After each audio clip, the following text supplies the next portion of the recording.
Just a note before this video starts, I might be a little biased because I love this game with my whole heart, and if it ever shuts down, you're going to have to. But a little passion never hurt anyone. Don't worry, I also still will go over the things that I would like to see changed as well. Now let's start with one of the most important aspects in any game, monetization. Which game nowadays isn't begging you to empty your wallet and throw your money at your screen like rent is due? Name me 5. Oh wait. Now, I have nothing against games bringing out DLC or items to buy for a game. You have to make money somehow, and I guess there's nothing wrong with giving players the option to spend a little extra money on top of the money they already paid for the game, simply to make the experience more unique and rewarding. Now, there are different ways a game can make money. First, there is giving the game a price. This usually varies between $5 and $70. Don't get me started on Nintendo though. Next, the game can decide to bring out DLC, which is paid content on top of the base game. For example, The Sims 4. Who doesn't love The Sims 4? Yeah, The Sims 4 base game is free, but if you want to have a better experience, you have to buy DLC with broken items, tons of bugs, and mediocre gameplay for $40. And now take a guess how many DLC The Sims 4 released. If you add everything up, this brings the total price of The Sims 4 to, yes. If we take a look at gacha games like Genshin Impact, we can see that these games make their money from giving players a sense of FOMO. Paying for characters doesn't add anything to the gameplay, but people don't want to miss out on shiny new characters. Next, we have in-game currency. For this, I'll use Red Dead Online. A couple months ago, I decided to start Red Dead Online, and getting the gold for roles was tedious and repetitive, so it eventually burned me out. Now, the store page with the shiny gold bars needed for the role was whispering to me and begging me to give it some attention. If only I could buy enough in-game currency, I could make the game more fun and less grindy. Let's keep it at these 4 concepts for now, you get the idea. It's time for the fun part, the Outlast Trials monetization. You buy the game for $40, or you wait until there's a sale and you can get it for $12. I love you, Sam. You have the option to buy DLC, but I only found out there was DLC after looking at my closet. And the DLC themselves only give new outfits and room decorations. Plus, they're not limited, so if I want to get a DLC for my birthday that came out 6 months ago, I can do so. And I did, by the way, I did, and I fucking love it. Sweet release pack, you are my biggest dream. The price for the bigger DLC is usually $20. But you also have the option to buy smaller packs for $5. Unless there is a sale going on, in which case, you can get the bigger DLC for less or close to $10. So the DLC aren't limited, and don't add anything to the gameplay besides looking cool, which is a huge positive point to me. It doesn't get shoved in your face, it doesn't pressure you to buy anything, and you have a perfect game for $40 without ever having to spend another dollar on it. Now you might go, but Dulci, what about in-game currency? Which leads me to my next point, the grind. Games want players to be online and play their game as much as possible. Usually this means long grinds for limited items and high prices for in-game stores. And I'm going to glaze the Outlast Trials a little more because that's what I'm here for. After each trial, you'll get currency based on how well you did the trial.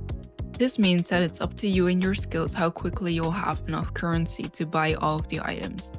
And when it comes to the upgrades you can get, you'll actually notice that you can fully max out and have all of the upgrades and amps and rigs really quick. And I love this, because this means that from that point on, every player is on the same level, and the trial depends entirely on your skill and that of the people you may be playing with. It's not pay to win, and people who have played the game for 500 hours instead of 30 don't have an advantage. Should they have one? That's a question for another time. But I personally love being entirely dependent on my own skills, For events, we do get limited catalogs, but not only are they quick to complete, some of them you'll also be able to get after the event ends. In a more recent update, they also returned the catalogs when the game first came out. And do they miss out on playtime and money by never making anything really limited?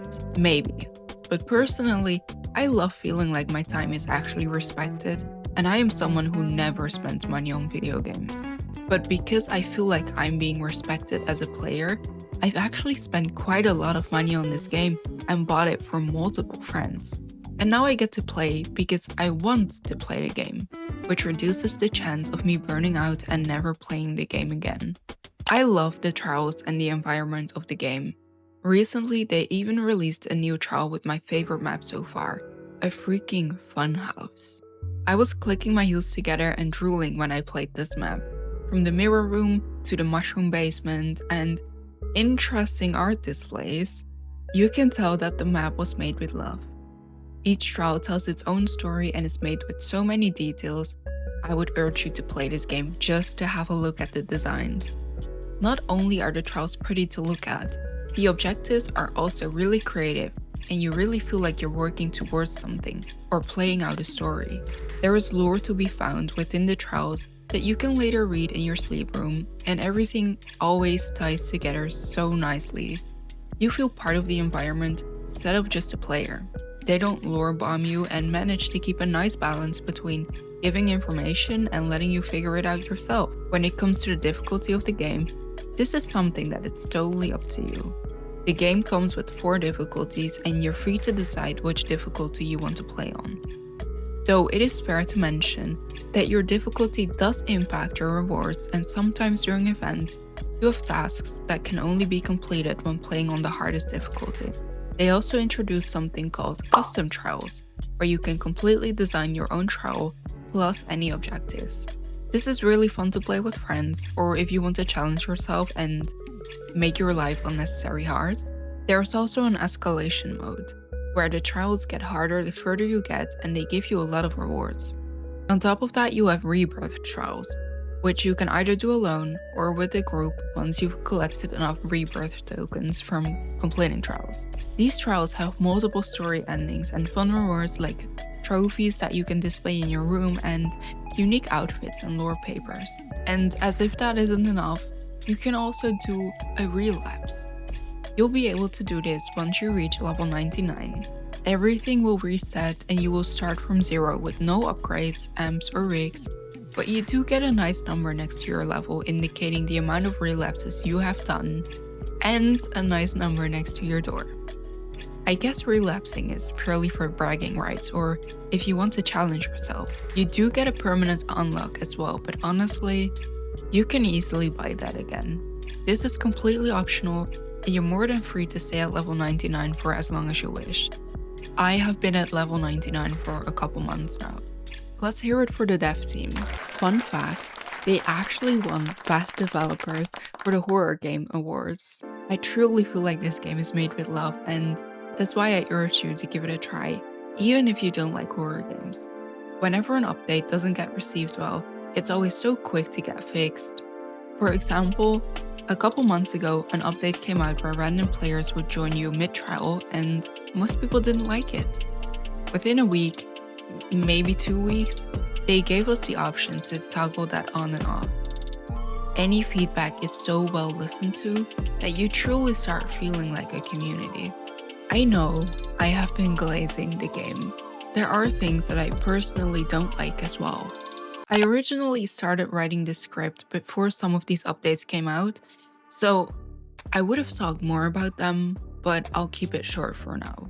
They recently added ranked trials. Now there is something about ranked games that brings out the worst in people. I have never touched this and I never will. I'm sure some people enjoy it.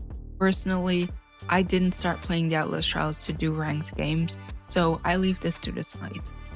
Unfortunately, they did add rewards that you can only get by playing ranks, which did make me claw at my walls a little. But you know what? I guess this is for the baddies who enjoy this game mode. They also added PvP. Actually, I don't even want to talk about this. Again, I'm sure some people enjoy PvP. I don't even want to talk about it. These are things that I personally wouldn't have added to the Outlast Trials, but I guess as long as the game stays away from Fortnite collabs, I'm chilling because except for a handful of rewards, you're not missing out on anything. The game has so many different game modes and ways of playing that you're never forced to do a specific one. Gosh, I love this game. I hope I have convinced you to try the Outlast Trials, or if you're already a player, I hope I will have convinced you to hold the game a little closer to your heart. If you have anything you love about the Outlast Trials, let me know in the comments because I love talking about the Outlast Trials with you. And make sure to run a trial today.